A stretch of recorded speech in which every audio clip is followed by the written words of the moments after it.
The Uber driver looked at me and said, "Didn't you just leave with your wife?" I hadn't. I'd just landed. 5 minutes later, I opened the door, and everything fell apart. My name's Ryan. I'm 35, work in tech consulting, and I live in Charlotte, North Carolina. I travel a lot for work, 3, sometimes 4 times a month.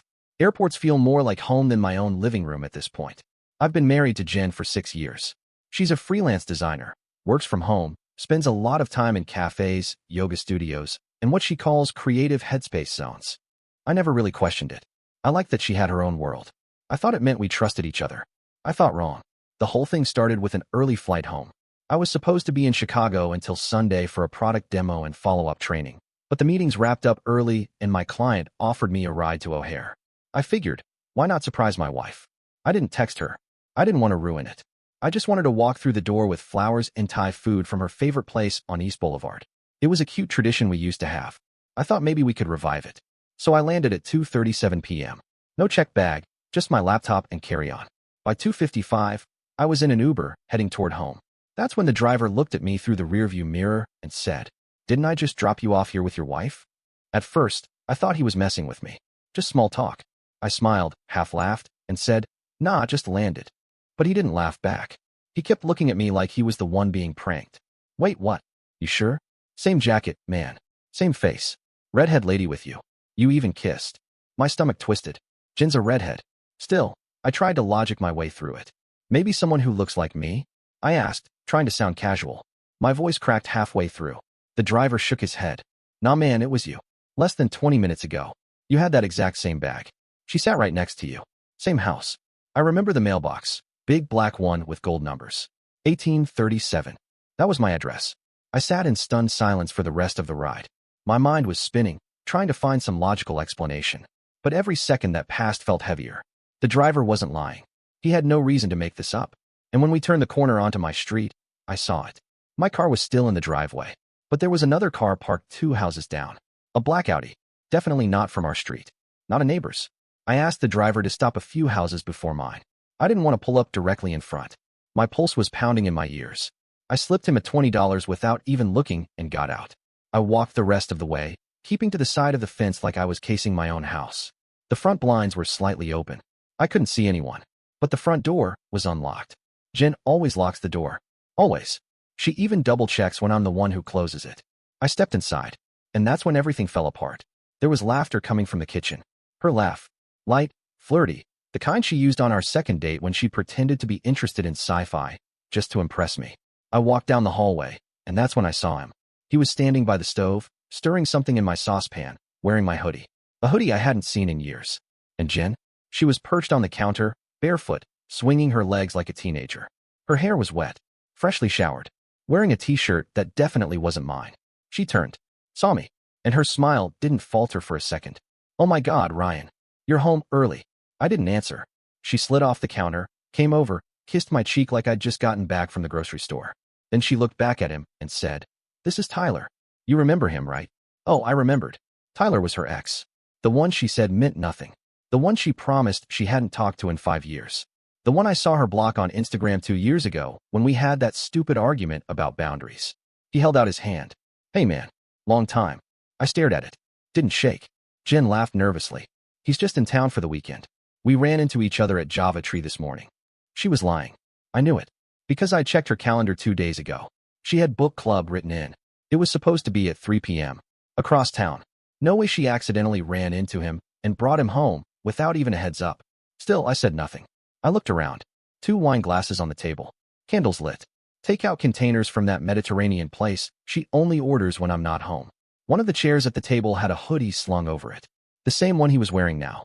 "Thought you were in Chicago until Sunday," she said, trying to change the subject. I kept my voice calm. "Yeah.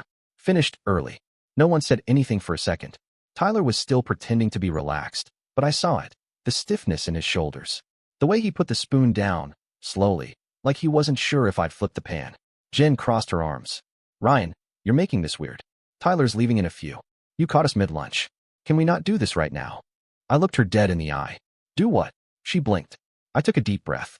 "You told me book club got moved to 7:30. That's why you said you were staying home." Her lips parted. "Yeah, it did, but then it got canceled." I nodded slowly. So you decided to hang out with your ex instead? It's not like that. I raised a hand. Didn't want to hear it. Not now. I'm going to take a shower. You two figure out how much longer this lunch is going to take. And with that, I walked past them both and went upstairs. Because I already knew what I needed to do. I just wasn't going to do it loud. I didn't actually shower. I locked the bathroom door, turned the faucet on so it sounded like I was showering, and sat on the closed toilet lid, fully clothed, trying to slow my breathing. Tyler. She brought Tyler into my house. Into my kitchen. In my clothes. Drinking from my cup. Not just some random guy. Not a friend from the gym. Or a co-worker going through a tough time. Her ex.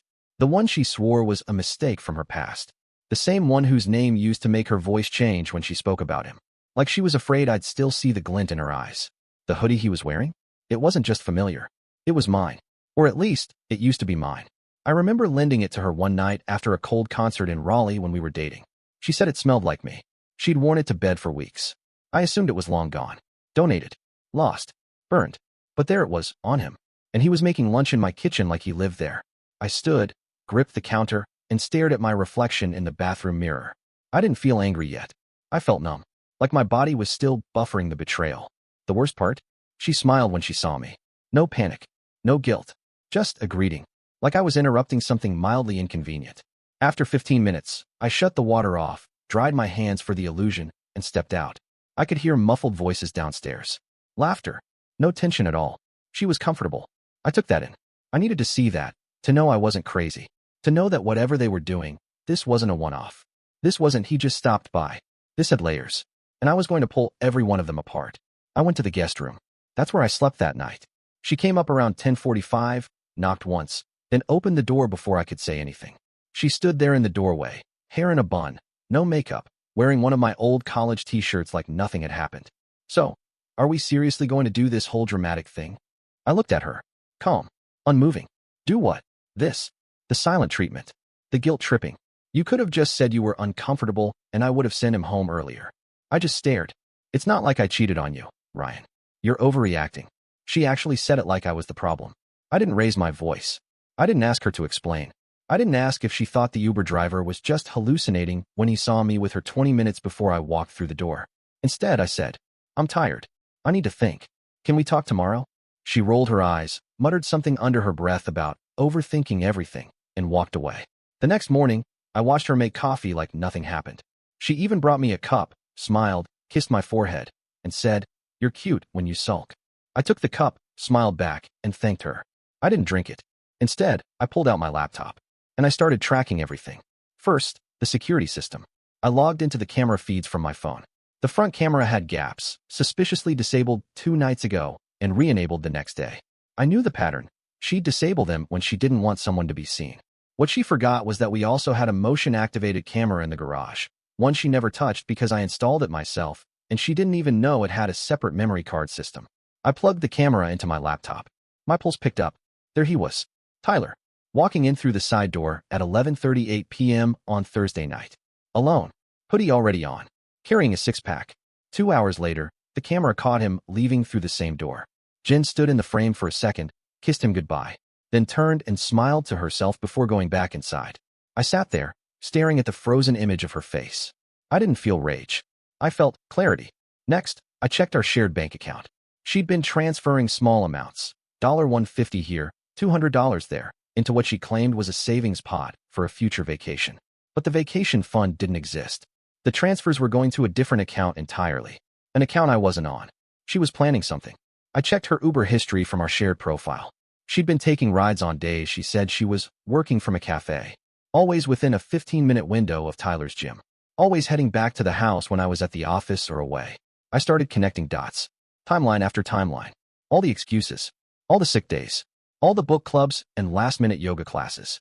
She wasn't just having an affair, she was comfortable having it. Confident I'd never see it. Arrogant enough to let her ex use my mug and wear my clothes while cooking in my home. And something in me clicked. I was never going to confront her the way she expected.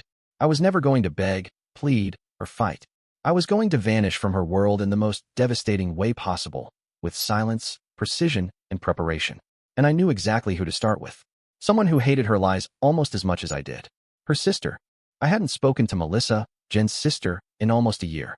They weren't exactly close. In fact, Most of their adult life had been spent competing with each other, over attention, over money, over men. Jen would always say Melissa was jealous of her, and Melissa once told me Jen was the most self-centered person alive in 3 zip codes. But Melissa? She never lied to me. Not once. So I found her number, sent her a simple message. Can we talk? Alone. It's about Jen. She called me back within 5 minutes. No hello. No small talk. Just this. She did it again, didn't she? Those 7 words. Like a sledgehammer to the gut. I asked her what she meant. Melissa sighed. She always does this, Ryan. And you always cover for her. I told you years ago that girl isn't wired for loyalty. That phone call lasted 2 hours. And by the end of it, I didn't recognize the woman I'd married. Apparently, Tyler wasn't new. He wasn't a surprise. They'd stayed in touch on and off for years, through email, WhatsApp, Signal, apps Jen assumed I'd never think to check. Melissa had proof. Screenshots from 2 years ago, Tyler and Jen joking about meeting up in Atlanta while I was at a conference. Another text where Jen called me her financial safety net. Said I was good on paper, bad in bed. I actually felt my throat tighten. But it got worse. This wasn't her first affair. There had been another one, a guy from her gym. Instructor. Married. That one had ended quietly, with some tearful promises and a mental health break she took right after. I remembered that week. She told me she was going to a wellness retreat. Said she needed clarity. She was getting closure. Melissa even said Jen once joked that if she ever needed to leave me, she had enough dirt on Ryan to win a divorce by default. That part made my blood run cold. I asked Melissa what she meant. She hesitated, then told me Jen had faked text arguments, screenshotted them out of context, and saved them in a folder titled Ryan Receipts. Her plan, apparently, was to build a case that I was emotionally controlling and withholding. I felt sick, like the world tilted sideways. Everything, the fake affection, the morning kisses, the way she'd laugh a little too hard at Instagram videos when I walked into the room, it was all calculated. Jen wasn't just cheating. She was planning her exit, and she wanted it to look like I was the one falling apart.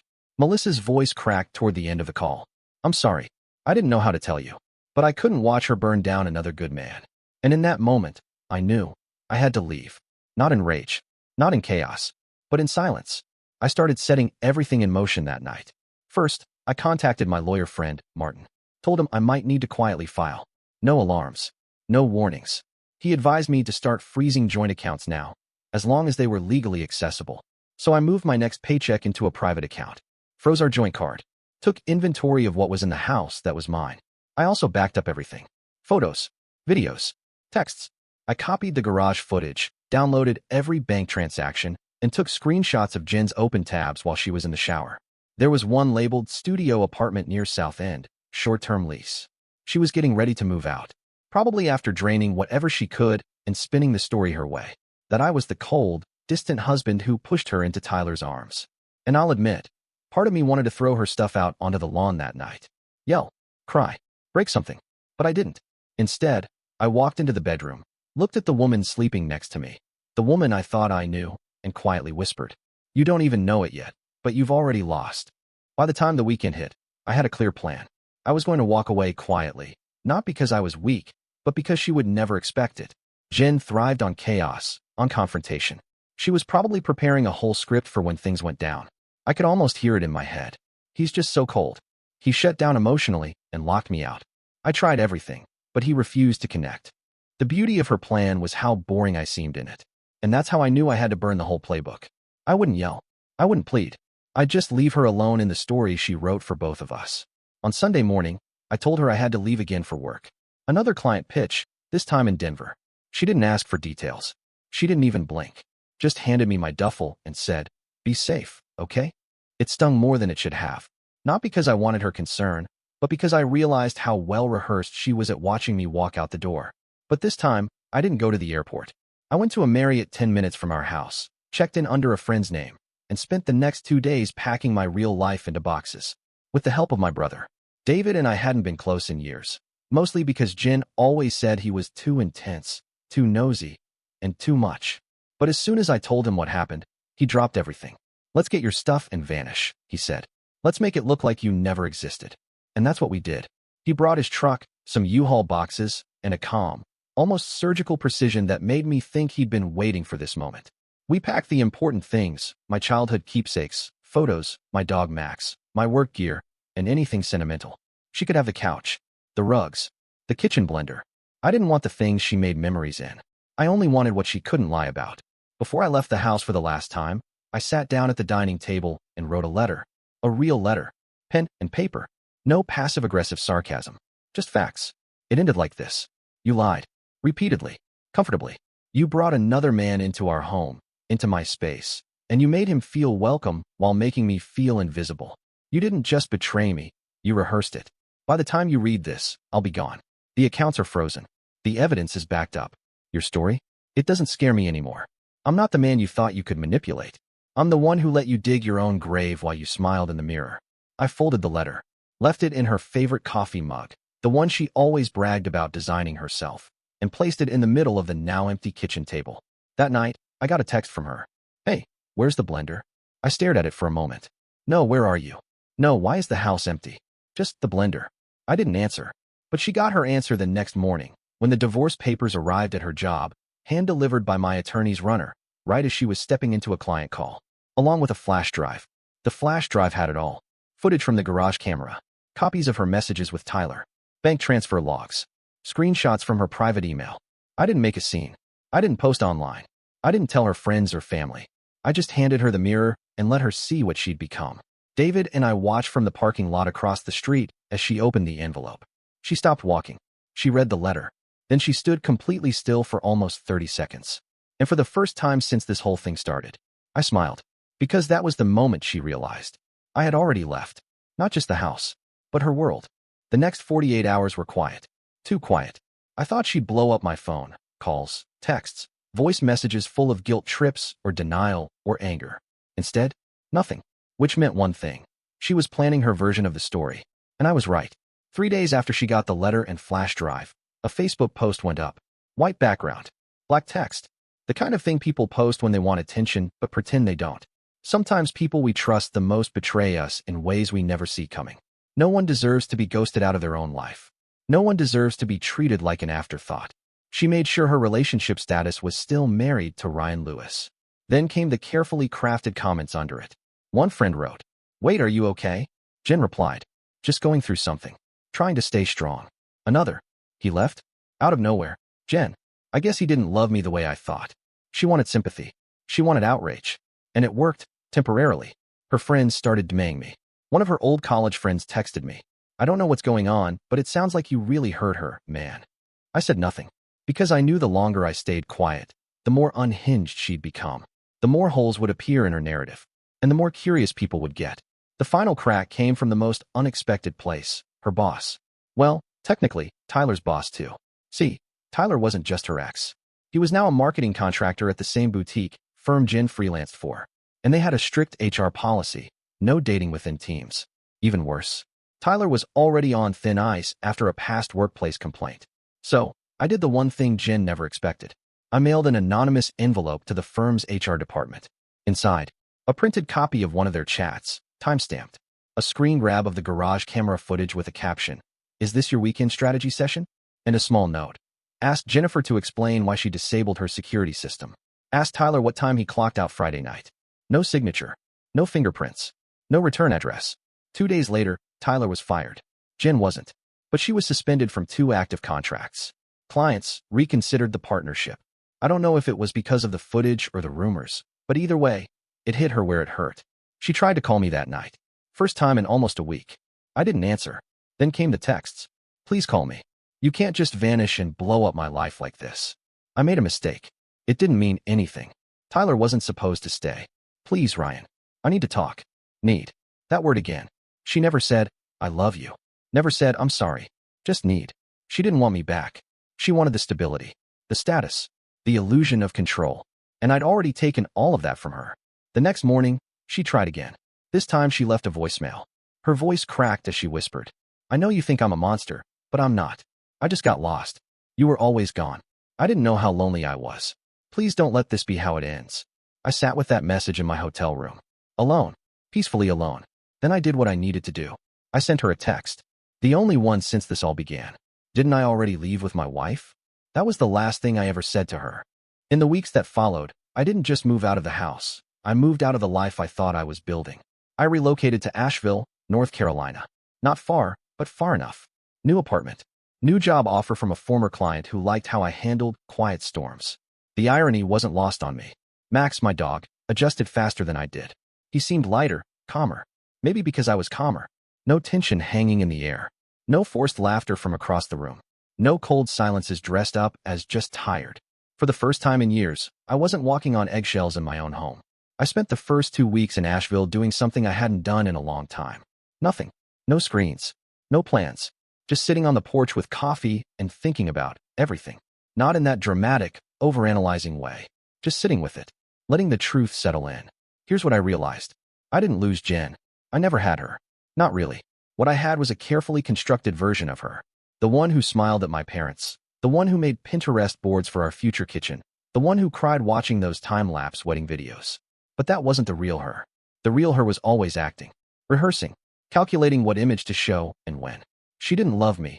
She loved the life I gave her. The cover story. The backup plan. I wasn't her partner. I was her parachute. And when she thought she landed safely, she didn't need me anymore. But here's the thing about people like Jen. They always think they're the main character. They believe they'll always land on their feet. That someone will catch them mid-fall. Not this time. The silence I left behind. That was the sound of her own story falling apart. I never had to scream. I never had to post a thing. I never even showed her everything I had on her. Because she didn't need destruction. She needed exposure. And she gave it to herself. I heard from Melissa a few days ago. She said Jen tried to patch things up with their mom by playing the victim card. Didn't work. Apparently, word had gotten around. Quietly, discreetly, but enough for people to start questioning Jen's version of events. She's been taking time off from work, posting vague quotes about healing and growth that feel more like damage control than reflection. As for Tyler, gone. No job. No profile. No posts. I didn't even need to lift a finger. They sank themselves. And me? I'm okay. Not in that movie-style glow-up. Way where I suddenly get abs and date someone 10 years younger and laugh under fairy lights. Just okay. Whole. And for the first time in a long time, enough. Last week, I passed a couple at a coffee shop. Guy was smiling. Girl was laughing at something he said. Not a fake laugh. A real, from-the-gut one. And I realized, I'm not bitter. I still believe in love. I still believe in loyalty. I still believe that someone out there might one day look at me, not for the house I can provide or the comfort I offer, but for me. But until then, I'll be here, sitting with my dog, breathing clean air, letting the quiet feel like home. And if Jen ever thinks of me again, if she ever wonders what could have happened if she'd chosen honesty instead of strategy, I hope she remembers one thing. I didn't destroy her. I just let her take the stage.